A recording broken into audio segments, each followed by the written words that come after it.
बिस्मिल्लाहिर्रहमानिर्रहीम। कहानी घाट के मोहतरम अजीज़ दोस्तों, अस्सलाम वालेकुम। आपने मुल्ला नसरुद्दीन का नाम तो सुना होगा। ये शख्स तुर्की का एक मसखरा था।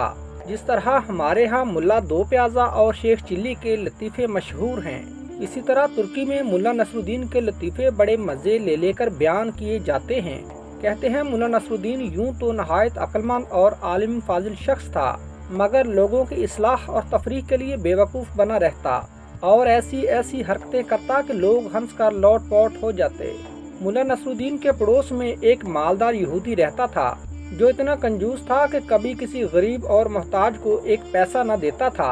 मुल्ला ने कई मरतबा उसे समझाया कि खुदा ने तुम्हें दौलत अता की है, इसे गरीब और मुफलिस लोगों पर खर्च किया करो, लेकिन उसने मुल्ला की कोई नसीहत न सुनी। आखिर मुल्ला नसरुद्दीन ने उसे सजा देने के लिए एक तरकीब सोची। एक रोज सुबह सवेरे वो नमाज पढ़कर जोर जोर से दुआ मांगने लगा, या अल्लाह, अगर तू मुझे 1000 अशरफियों की थैली भेज दे तो मैं उसे मोहताजों पर सर्फ कर दूंगा, लेकिन अगर उसमें से एक अशरफी भी कम हुई तो हरगिज कबूल ना करूंगा। यहूदी ने ये दुआ सुनी तो सोचा कि मुल्ला बड़ा ईमानदार बनता है, इसकी ईमानदारी आजमानी चाहिए। ये सोचकर उसने थैली में 999 अशरफियाँ भरीं और ऐन उस वक्त जबकि मुल्ला नसरुद्दीन दुआ मांग रहा था, अशरफियों से भरी हुई थैली उसके सेहन में फेंक दी। मुल्ला नसरुद्दीन ने लपक कर थैली उठा ली और उसमें से अशरफियाँ निकाल निकाल कर गिनने लगा। कुल 999 अशरफियाँ थीं। मुल्ला ने खुदा का शुक्र अदा किया और कहने लगा, या अल्लाह, मैं तेरा शुक्रगुजार हूँ कि तूने मेरी दुआ कबूल फरमा ली। एक अशरफी कम है तो कोई बात नहीं, ये अशरफी फिर कभी दे देना। यहूदी ने जब मुल्ला नसरुद्दीन के ये अल्फाज सुने तो सख्त परेशान हुआ और दिल में कहने लगा कि ये मुल्ला तो बहुत चालाक है, उसने धोखे से मेरी अशरफियाँ हथिया लीं।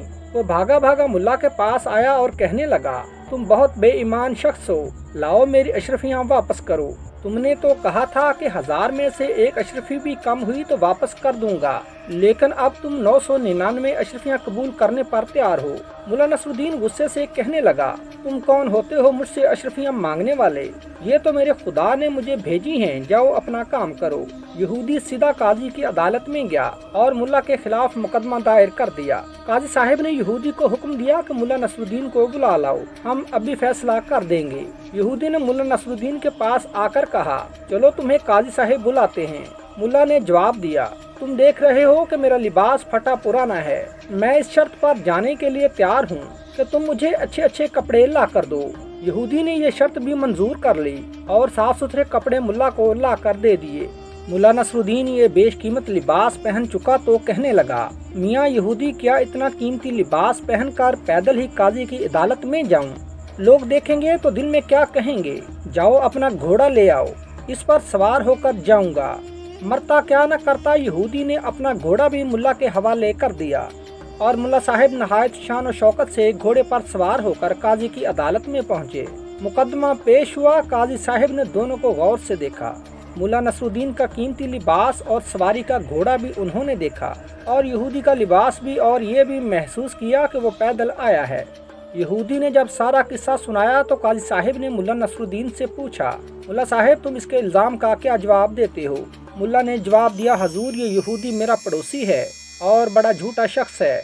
अभी तो ये कहता है कि मैंने इसकी 999 अशरफियाँ हथिया ली हैं और कुछ देर बाद कहेगा कि ये लिबास जो मैं पहने हुए हूँ वो भी इसी का है। ये सुनते ही यहूदी चिल्ला उठा, हाँ जनाब, ये लिबास भी मेरा है, मैंने इसे पहनने के लिए दिया था। मुल्ला ने कहा, सुन लिया आपने, ये लिबास भी इसी का हो गया और अभी देखिएगा ये कह देगा कि घोड़ा भी उसी का है। यहूदी गुस्से से चीख उठा, हाँ हजूर, ये घोड़ा भी मेरा ही है, मुल्ला ने मुझसे सवारी के लिए मांगा था। काजी साहब ने जो ये बातें सुनी तो यहूदी को डांट फटकार कर निकाल दिया और मुकदमा खारिज कर दिया। यहूदी रोता पीटता हुआ मुल्ला नसरुद्दीन के घर पहुंचा और उसकी बड़ी मिन्नत समाजत की।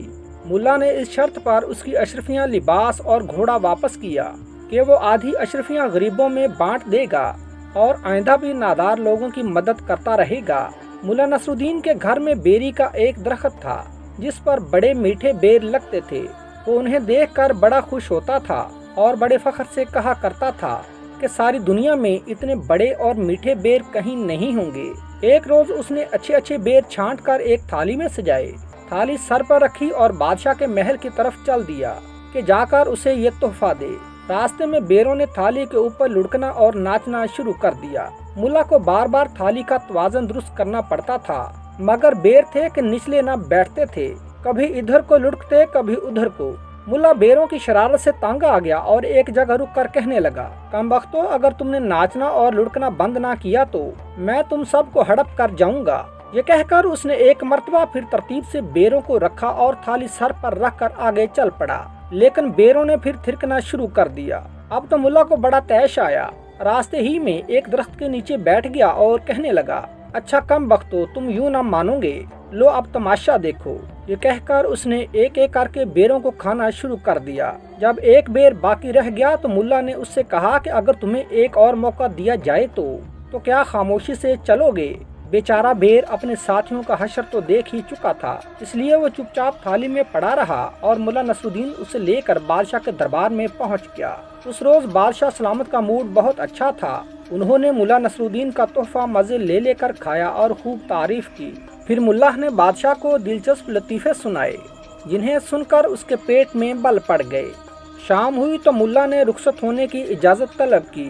बादशाह ने उसकी थाली हीरे जवाहरात से भर दी और मुल्ला हंसी खुशी घर आ गया। एक हफ्ते तक वो बड़ा खुश रहा। उसके बाद फिर उसे हीरों का लालच हुआ। वो सोचने लगा कि इस मर्तबा बादशाह सलामत के लिए क्या चीज़ लेकर जाऊं। यकायक उसकी नज़र अपने घर में लगे हुए सुर्ख सुर्ख चकंदरों पर पड़ी। मुल्ला खुशी से उछल पड़ा और उसने यही तोहफा बादशाह के पास ले जाने का फैसला कर लिया। उसने जल्दी जल्दी ढेर सारे चुकंदर तोड़कर अपनी थाली में सजाए, थाली को सर पर रखा और बादशाह के महल की तरफ चल पड़ा। रास्ते में उसे एक दोस्त मिला जिसका नाम हसन था। उसने पूछा, मुल्ला साहेब, इतने शानदार चुकंदर तुम किसके लिए लेकर जा रहे हो? बादशाह सलामत को तोहफे में देने के लिए। तोहफा और वो भी चुकंदरों का? मुल्ला जी, तुम्हारा दिमाग तो नहीं चल गया? हसन ने कहा। क्यों, क्या हुआ? क्या चुकंदर बादशाह को तोहफे में दिए जाने के लायक नहीं हैं? मुल्ला ने पूछा। ये कहकर उसने चुकंदरों को गौर से देखा। अब उसे महसूस हुआ कि वाकई चुकंदर इस काबिल नहीं कि बादशाह के तोहफे में दिए जाएं। उसने हसन से पूछा, भाई तुम ही कुछ बताओ, मैं इनके बजाय और क्या चीज़ लेकर जाऊं? अंजीर ले जाओ, पके हुए रसदार। अरे वाह, ये तो तुमने खूब बताया। मुल्ला ने कहा, गज़ब खुदा का, मुझे पहले क्यों ख्याल ना आया कि बादशाह के पास अंजीर ले जाने चाहिए। वो उल्टे पाँव बाजार की जानब चला और एक दुकानदार से चुकंदरों के एवज पके पके रसदार अंजीर ले लिए। अब सुनो, उस रोज बादशाह सलामत का मिजाज बहुत गर्म था। दरबारी अमीर और वजीर सब सहमे हुए थे। मुल्ला हस्बे मामूल उछलता कूदता बादशाह के सामने पहुंचा और थाली उसके आगे रख दी। क्या है इसमें? बादशाह ने गर्ज कर पूछा। हजूर, अंजीर हैं, आपके लिए लाया हूँ, जरा चख कर तो देखिए। बादशाह के गुस्से का पारा और गर्म हो गया। उसने कड़कर सिपाहियों को आवाज दी और उन्हें हुक्म दिया कि ये सब अंजीर मिला के फेंक फेंक कर मारो और खूब जोर जोर से मारो। मुल्ला ने यह हुक्म सुना तो सर पर पांव रख कर भागा, लेकिन सिपाहियों ने उसे पकड़ लिया और अंजीर मार मार कर उसका मुंह सुजा दिया। जब अंजीर खत्म हो गए तो सिपाहियों ने उसे छोड़ दिया और वो तीर की तरह वहां से रफू चक्कर हो गया। रास्ते में मुल्ला को हसन मिला। मुल्ला फौरन उसके गले से लपट गया और कहने लगा, प्यारे भाई, अगर मैं तुम्हारी नसीहत ना मानता तो मेरी हड्डी पसली एक हो जाती। खुदा तुम्हें जज़ाए खैर दे। हसन ने मुल्ला की ये हालत देखी तो उसे सख्त ताज्जुब हुआ और कहने लगा कि आखिर बताओ तो क्या वाकया पेश आया है? अरे भाई, बस बाल बाल बच गया हूँ, खुदा तुम्हारा भला करे। मैंने तुम्हारी नसीहत मान ली। कौन सी नसीहत? हसन ने झंझला कर पूछा। अरे भाई, वही चुकंदरों की बजाय अंजीर ले जाने की। उफ खुदाया, अगर मैं वो बड़े बड़े लोहे जैसे सख्त चुकंदर ले जाता तो और बादशाह के सिपाही वो मुझ पर फेंकते तो सोचो, मेरा तो कुछ उम्र ही निकल जाता। खुदा का लाख लाख शुक्र है कि मैंने तुम्हारी राय पर अमल किया, वरना चुकंदर तौबा तौबा। प्यारे भाई, अल्लाह तुम्हें उसका अजर दे। मोहतरम नाज़रीन, अगर आज की वीडियो आपको अच्छी लगी हो तो हमारे चैनल कहानी घाट को लाइक, शेयर और सब्सक्राइब कर दीजिए।